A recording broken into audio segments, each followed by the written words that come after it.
So, one of the things that happens as you're growing into your voice and your message is you move through various expressions of that, iterations of that.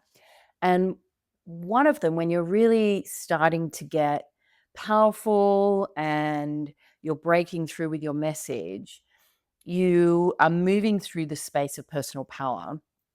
And what can often happen there is we can become very dogmatic. And what's really going on there is we're finding our own way of expressing something. And so when other pieces of information are coming in that contradict that or invite you to broaden your perspective and see more than one lens, see the issue through more than one lens, we can get defensive. We can feel like people are wrong, or they just don't understand things the way we do, or we can feel like they're trying to undermine our voice. But what is actually happening is you're being called to a higher expression of your voice. And that's the voice that is informed not just by personal power, but by compassion. And when we come into the voice that's informed by compassion, we can see multiple perspectives. We are sufficiently embedded in our own understanding of what we want to say, how we want to say it, to make space for other voices and other perspectives, and to allow our perspective to shift, to change, to expand.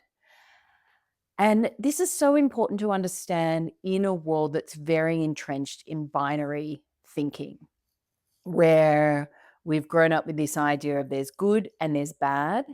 There's no gray in there. In so many of our stories, our cultural narratives, the story is about the good, where everything about the good is good, overcomes the bad. And life actually isn't like that. Life is much more complicated, and human beings aren't like that. Human beings have all this complexity to them. And so what can happen is as we're growing our voice is that narrative can come in and we can get stuck in our place of insisting that we're right and our perspective is the only perspective. But the global invitation at the moment that's showing up in so many different ways is to break through that binary thinking and to consider the possibility that there are multiple ways to see, to understand, to experience the world. And the way that we come at that is through compassion.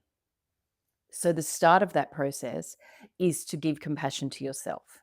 This is why we use so much self compassion within the School of Visibility in all of our programs, because until we feel that we have been heard, we have been seen, until we give ourselves the compassion that comes with acknowledgement of not knowing everything, not always having it right, sometimes being confused or forgetting something or saying things that we later regret. Until we've given ourselves compassion for all of those things, we aren't able to then give that compassion to others.